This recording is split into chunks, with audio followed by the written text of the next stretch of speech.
Assalamualaikum warahmatullahi wabarakatuh. Bismillahirrahmanirrahim. Assalatu wassalamu ala asrafil anbiya'i wal mursalin wa ala alihi wa sahbihi ajmain, amma ba'd. Sahabat fillah, kita lanjutkan mengenai tafsir mimpi atau takwil mimpi dari kitab Imam Ibn Sirin yang sudah disyarahkan oleh Syekh Ali Ahmad Ali At-Tahawi, yakni takwil mengenai mimpi tentang kematian dan yang berhubungan dengannya. Jika wanita yang hamil bermimpi dirinya meninggal dalam keadaan hamil dan orang-orang menangisinya, tidak meraung, ya, tidak ada yang meraung-raung dan tidak meratapinya. Menangis ya beda, menangis saja tapi nggak meraung-raung, tidak meratap, ya. Berarti dia akan melahirkan anak laki-laki dan kebahagiaan dengan kelahiran anak tersebut, ya, itu takwilnya. Jika wanita hamil, dia mimpi, ya, bahwa dirinya meninggal dalam keadaan hamil dan orang-orang menangisi dia, tapi tidak meraung-raung, tidak meratapinya sebagaimana anjuran Nabi, ya. Jangan kita meraung-raung, jangan kita meratapi mayit. Menangis boleh, karena itu fitrah manusia, sedih kehilangan orang yang kita sayangi, tapi jangan meraung-raung, meratap-ratap, mengeluarkan ucapan-ucapan kenapa kau mati, nah, seperti itu. Merobek-robek baju orang jahiliyah dulu, ya.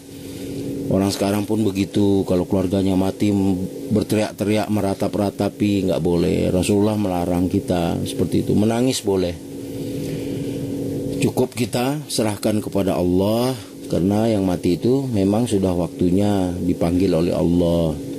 Maka bersangka baiklah kepada Sang Pencipta, kepada Allah. Ya, itu tadi, jika wanita hamil bermimpi dirinya meninggal dalam keadaan hamil dan orang-orang menangisinya tapi tidak meratapinya, tidak meraung-raung, berarti dia, ya, mimpi seperti itu artinya takwilnya bahwa dia akan melahirkan anak laki-laki dan bahagia dengan kelahiran anak tersebut. Sebagian ahli takwil berkata, seorang perjaka yang bermimpi mati menunjukkan bahwa dia akan menikah. Jika yang mimpinya itu orang yang sudah menikah, maka menunjukkan bahwa dia akan menceraikan istrinya. Karena kematian menyebabkan perpisahan. Begitu pula dengan mimpi mati seorang teman, menunjukkan bahwa dia akan berpisah dengan teman tersebut. Jika bermimpi meratapi kematian di suatu tempat, berarti pada tempat tersebut akan terjadi penyelesaian persoalan secara buruk. Jika bermimpi meratapi kematian di suatu tempat, kata Imam Nushirin, berarti pada tempat tersebut akan terjadi penyelesaian persoalan secara buruk, ya.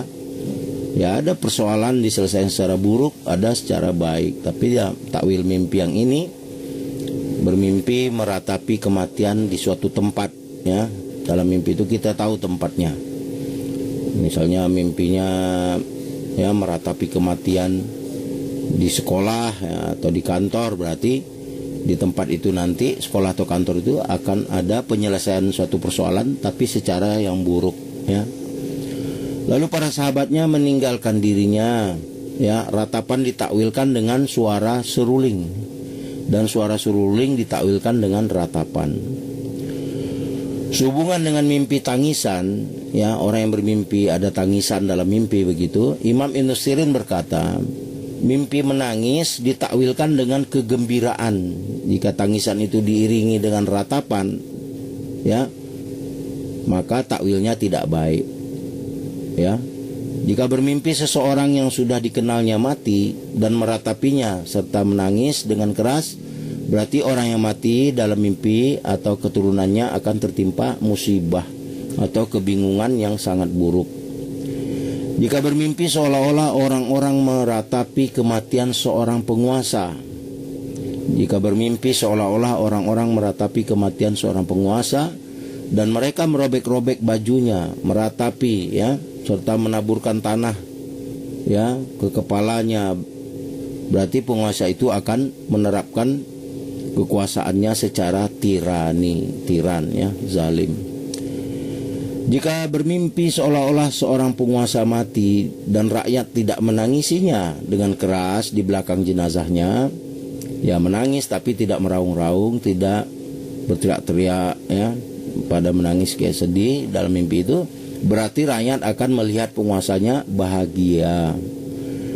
Jika bermimpi seolah-olah seorang penguasa mati dan rakyatnya mengingatnya dengan kebaikan, berarti penguasa itu adalah orang yang terpuji dalam menjalankan kekuasaannya. Jika bermimpi berada di antara orang-orang yang mati, berarti dia berada di antara orang-orang munafik. Ya, sebagaimana dalam Al-Quran disebutkan bahwa dia menyuruh mereka berbuat yang ma'ruf, tetapi mereka tidak patuh pada perintahnya. Allah berfirman dalam surah Ar-Rum ayat 52. Maka sesungguhnya kamu tidak akan sanggup menjadikan orang-orang mati itu dapat mendengar. Selanjutnya, jika bermimpi tinggal dengan orang yang sebagai mayat ya, maksudnya dalam mimpi itu kita tinggal bersama mayat-mayat gitu ya, berarti dia akan mati dalam keadaan melakukan ya bid'ah ya, atau melakukan perjalanan jauh ya, dan tak akan kembali lagi. Jika bermimpi bermesraan atau berhubungan suami istri dengan mayat, berarti dia akan menerima sesuatu yang tidak disukainya dari kaum yang hina. Jika bermimpi menemani mayat, berarti dia akan bepergian jauh dan akan memperoleh aneka kebaikan. Jika dia bermimpi memikul mayat, berarti dia akan memperoleh harta dan aneka kebaikan. Jika seorang bermimpi memakan mayat, memakan jenazah, berarti umurnya akan panjang. Imam Nusairin juga menjelaskan bermimpi tentang kematian penguasa menunjukkan lengsernya penguasa.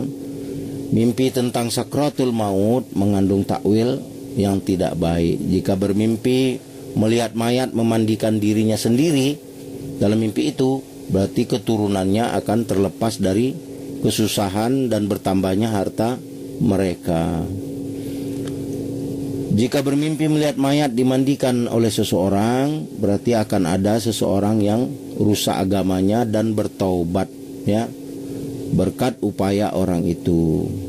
Pada prinsipnya orang yang memandikan mayat ditakwilkan dengan pedagang yang beruntung atau seseorang yang mendapat keuntungan, sehingga berkat dirinya banyak orang terlepas dari kebingungan, atau ditakwilkan dengan orang mulia yang berjasa membuat sejumlah orang yang melakukan kerusakan itu bertaubat. Demikian dulu sesi mengenai mimpi terkait kematian ini, sangat panjang, kita lanjutkan pada sesi yang berikutnya ya, mimpi tentang kematian dan yang berhubungan dengannya. Subhanaka la ilaha illa anta astaghfiruka wa atubu ilaih. Assalamualaikum warahmatullahi wabarakatuh.